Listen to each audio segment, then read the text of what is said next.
difficulty. I unfortunately do not know how much of that game we lost, but just a little recap for this map. I guess we might as well. The half is ending here. We might as well do a bit of a recap of what's happened so far. ETERNO have been on an absolute tear. Blue Jays North Star had a really good opening round. They were able to find that edge. Memphis, and I think that was Z7 in that round, were getting a little too over-aggressive, lost those early engagements. I think it was actually on Satori in Memphis. Lost those early engagements, left their team in a 3 versus 5, and the rest of them just were not able to recover from that one. For the rest of the half, however, ETERNO have been absolutely in the driver's seat, and North Star have really not been able to put their foot up into that one. There has been a lot of, as I said, unadulterated aggression coming up from ETERNO. Very new for them as a roster, but something that has not been new for them for the playoffs, and yet again, it's paying off. Z7 finds Katu on that opener.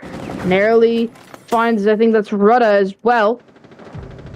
I think it's actually JM now. Memphis is able to find Pavlov on the opposite side of the map. Z7 still engaging there against JM. JM now chasing him as Z7 falls back, and Satori chasing his own little jump out. Oh, good lord. Who's that in the doorway that could just find JT? And he will find him. It was Memphis inside the doorway from rear stage that found JT. They are absolutely crumbling like a cookie. Saves will find JM, and it's all down to Rudda. 1 versus 5. Quick little 1v5 ace for the boys. Is he able to pull it off? It's going to be tough. 2 players outside, just baiting, just being a little bit mean. He will find Satori, deny the flawless, begin what will have to be an ace for him to win. There's a lot of information about the positioning of Z7. He's able to find that beautiful frag. He knows a little bit more information about Saves' position as well. Saves at the moment, very low HP, as there was a bit of an engagement through the wall. And Saves is going to be able to find Rudda, who was just walking down those hallways, had no idea about where Saves actually was. Or maybe he did, but it was Saves a little bit quick on that trigger to find him through the wall. ETERNO take that round as well. They're back to their former glory of 5 stars versus ETERNO, where ETERNO started their Chalet map at a 5-1 split. Are North Star going to be able to pull off what 5 stars did and go for an absolute banger of a comeback, or are ETERNO going to prevail yet again the same way that they did back on Chalet just a map ago? Advance further on through the lower brackets and send North Star crying down into the 5th place matchup against the loser of Lumina versus REH. I guess the answers all lie in what North Star are able to do here. There's a map that I said that they should have a slight bit of edge to, just knowing how successful they have been on it so far, but maybe it's just the playoffs that have not been that good for them. Maybe it's losing a bit of that Finnish spark from losing the Vertical Esports Nomen. Or maybe it's just that ETERNO and likewise REH are just that much better at playing a map that really just a week ago would have said is probably North Star's, or one of North Star's best. Loading new magazine. Drone coming in, droning ahead of Z7.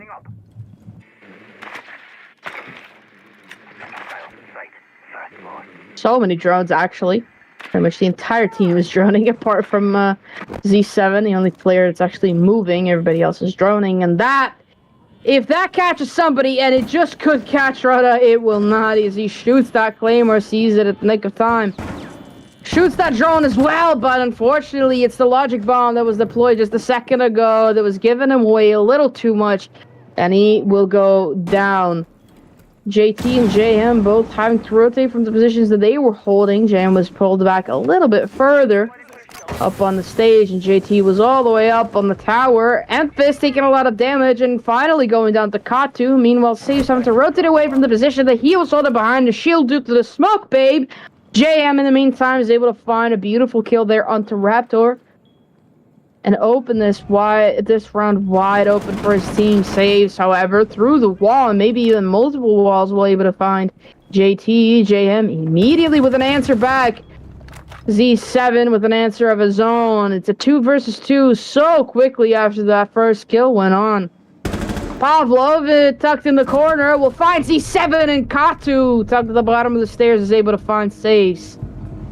Blue Jays North Star finally able to find their second round of the map, keeping themselves alive for just a little bit longer. And could this be the curse of ETERNO, of having a 5-1 split and then getting absolutely torn apart for the rest of that one? Really wouldn't be too surprised. I mean, a comeback like this is something that we not only saw from Fasters against ETERNO, but it's also something that we saw from North Star themselves against REH. They were able to come back from not quite as significant protect your bomb. of a, you know, what's the word? Oh, good lord. I forgot the word, but they were also trailing by quite a few rounds. I think it was a 5-3 or something like that.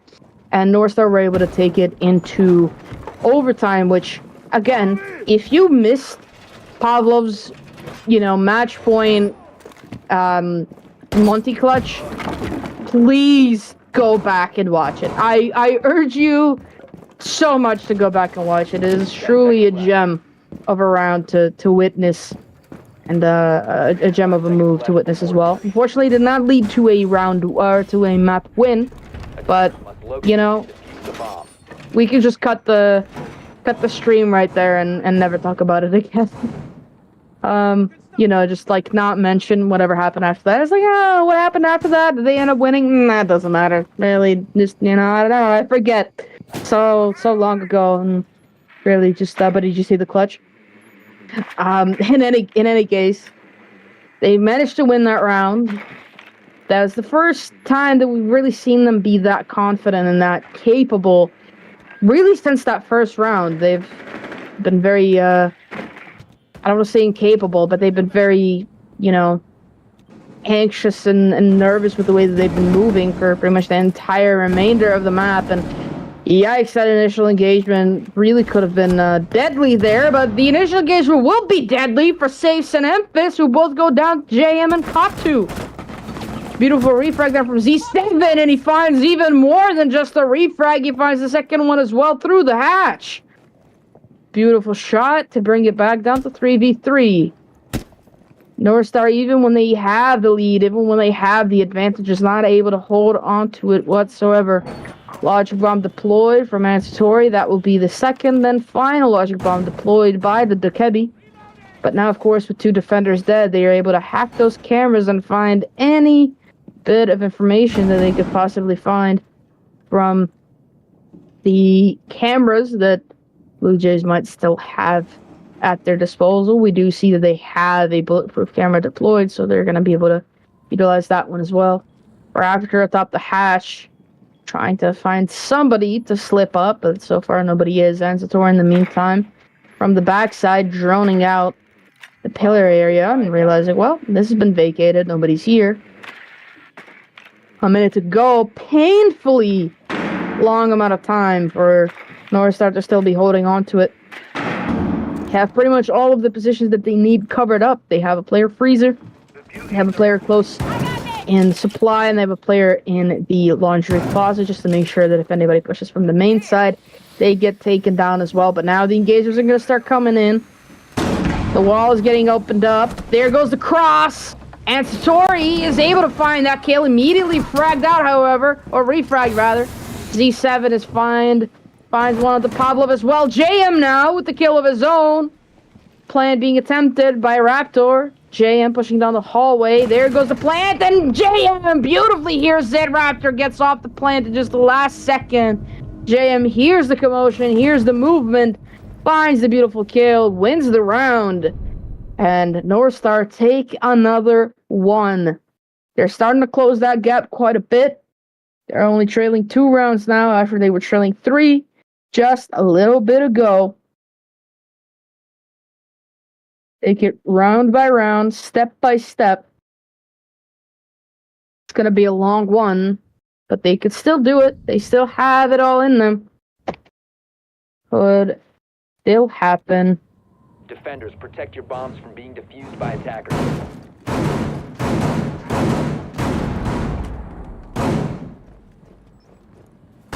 New round now beginning. Prep phase getting set up. North Star looking to win yet another round, or trying to. Attackers have located a bomb.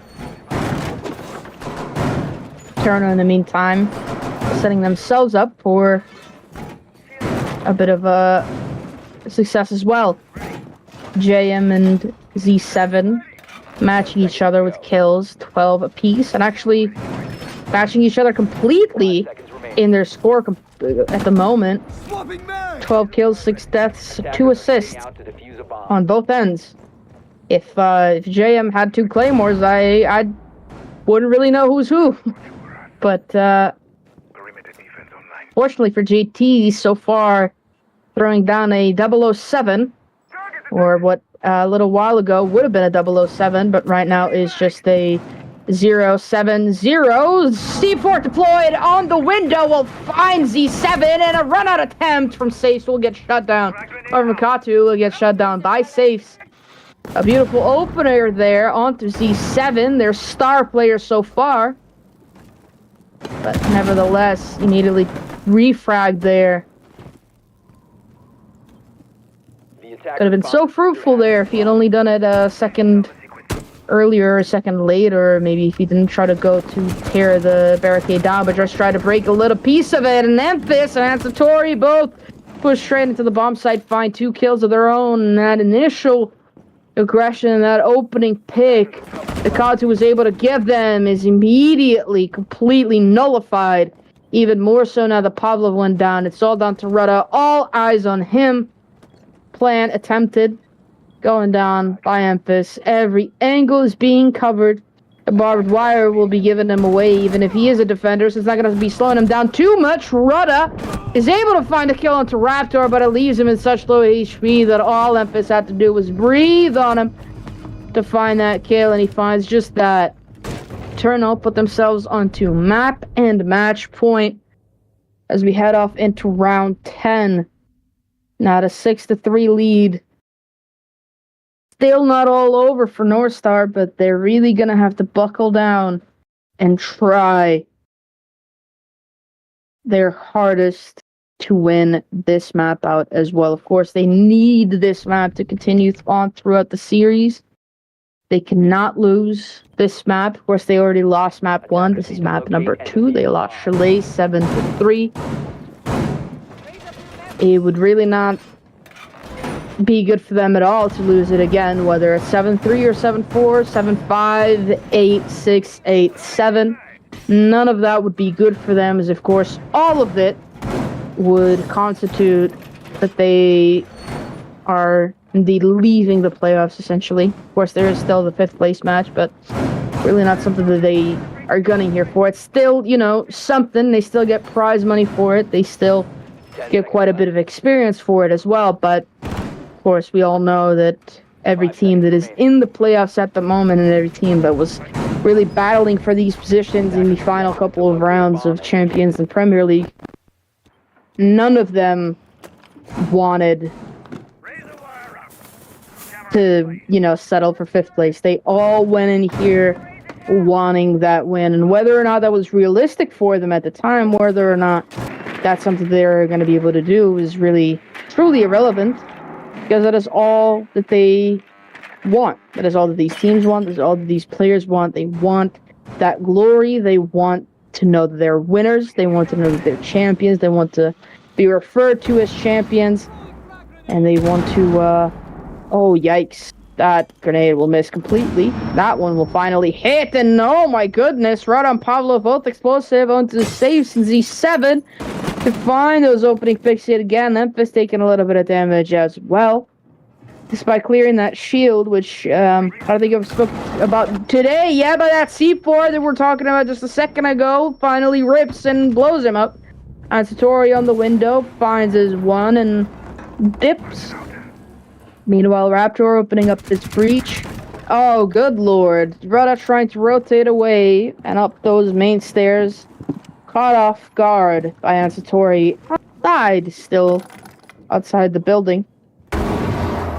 Raptor trying to cover up two angles at the same time. Can't quite do that, buddy. Opening up more of this wall to try and give himself even more of an angle and even more of a sight line. And Satori, in the meantime, already inside of the bomb site itself. Knows the player on white stairs. Beautiful approach shot there to find Pavlov. In the meantime, Raptor finds JM. JT inside of the bomb site finds and Satori brings it down to a 1v1 yet again. Play attempted, and it's not gonna stick, but it doesn't matter, as it's a trade between JT and Raptor, and a round that I really thought was gonna go to ETERNO miraculously ends up in the hands of North Star because of the way that the game mechanics work. If the diffuser has not been planted, and there is a trade in a 1 versus 1 situation, or even in a 1 versus 2 situation with one attacker downed but not out. Actually, no, in that situation, I don't think it does go to the defense. I'm dumb. But if it's a 1 versus 1 situation like that, where it is a trade between the two last remaining players and the diffuser has not been planted, the round automatically is awarded to the defenders. As, of course, the bomb that is inside of the rooms has not been disabled. Of course, that is sort of the point of the game. You know, sort of everything gets lost when you're looking at the metas and you're thinking about it as an FPS, but, you know, in terms of what the objective is for the defenders, their objective is to defend the bombs. Of course, their plan there is to blow up the building that the bombs are inside of, and the attackers are trying to defend, or trying to attack those bombs. They're trying to disable the bombs in order to protect the building from blowing up. And for that reason, of course, if the bomb has not been disabled by a diffuser, well, then it automatically goes to defenders because the bombs will just blow up. And conversely, if the same goes while a diffuser has been planted, so it is in the process of disabling the bomb, then the round will go to the attackers. Early engagements could be coming out here between Katu and a couple of these players, Emphas and Z7, most notably. C4 will get ripped, and this time it will not find anything. Pavlov in a pretty aggressive position as well. I think that C4 might have been used to give him a sightline as well. A drone will come out as well, and it will be followed up by a grenade as well. The opening frag goes Z7's way. Oh my goodness, Katu's able to refrag, nearly loses his life to a grenade, loses a lot of HP, and narrowly avoids dying to the second grenade as well. Quite a lot of action going out in the first minute of the round. 3v3, and the basement still available for the defenders to fall back to. Of course, last time that we saw North Star defend this, came down to a 1 versus 1 JM clutch. This time he's not going to be able to do the same, as of course he is not at the opposition. Did JT get a kill this round or the round before?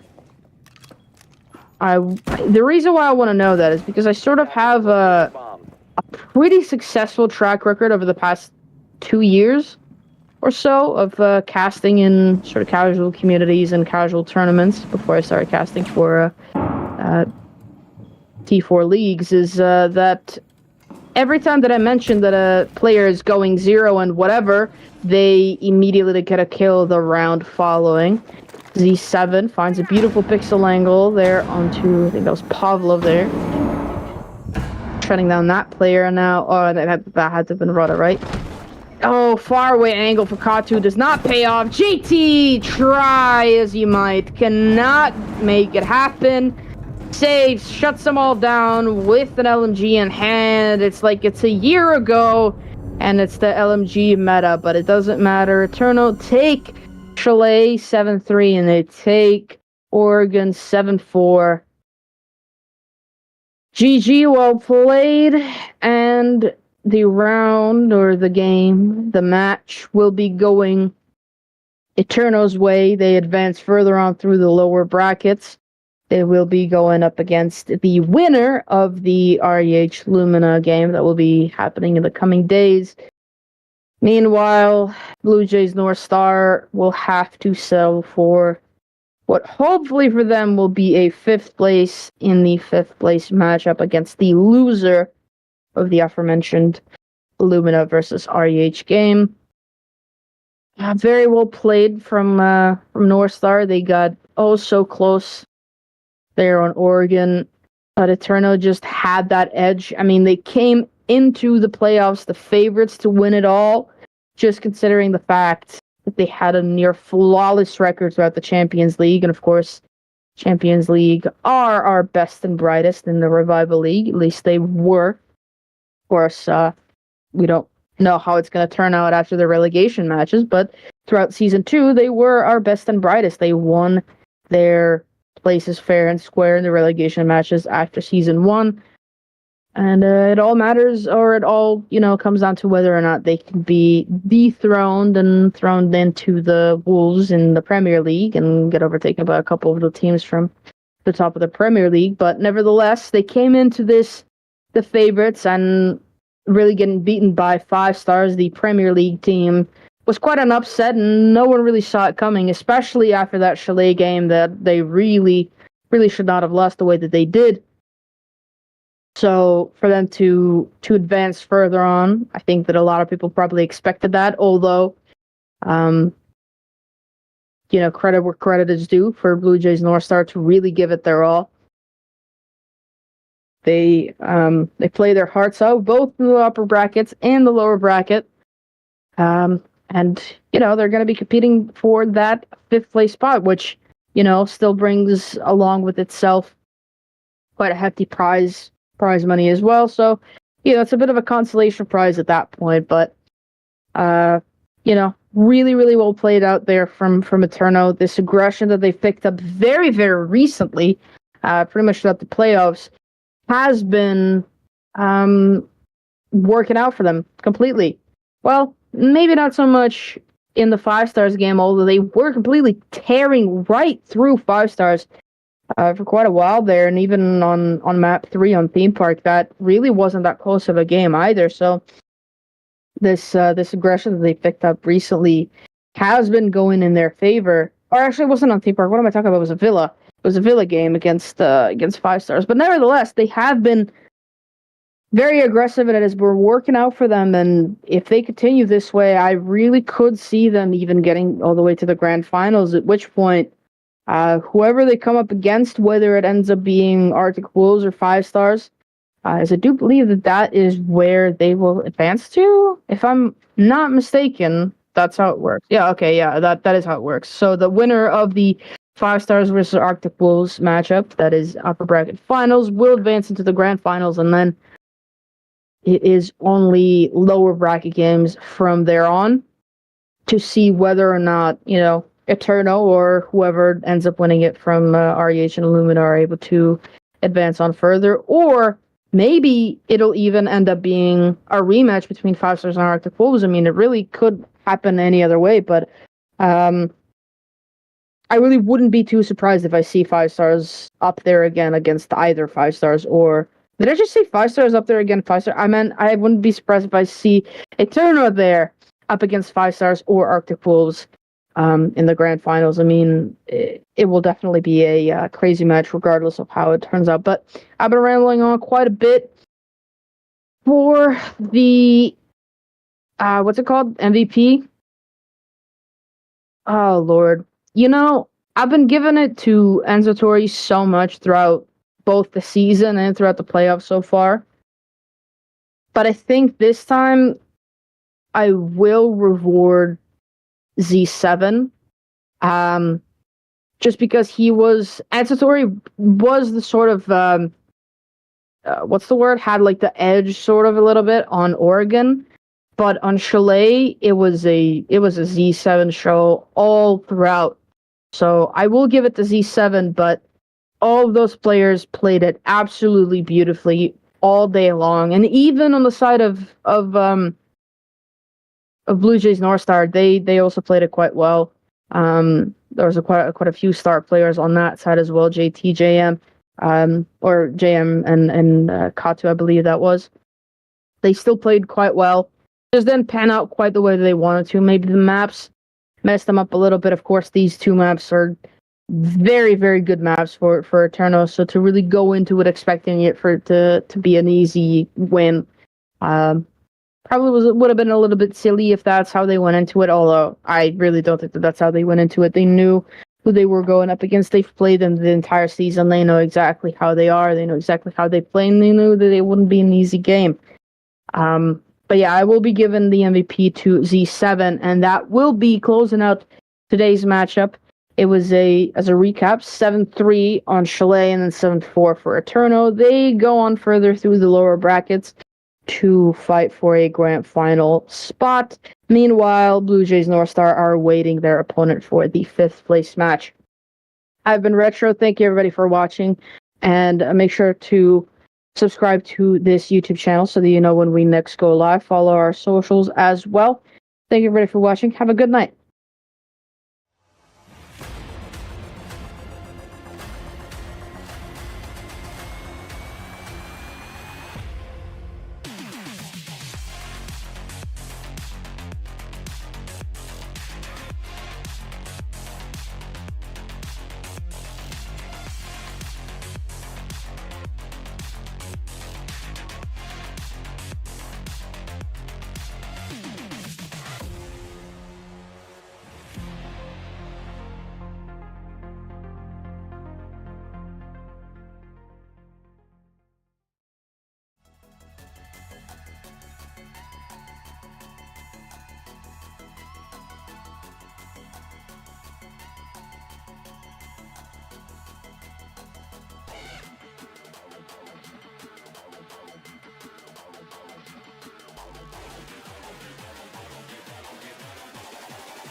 I don't know where to go. I'm told I'll reap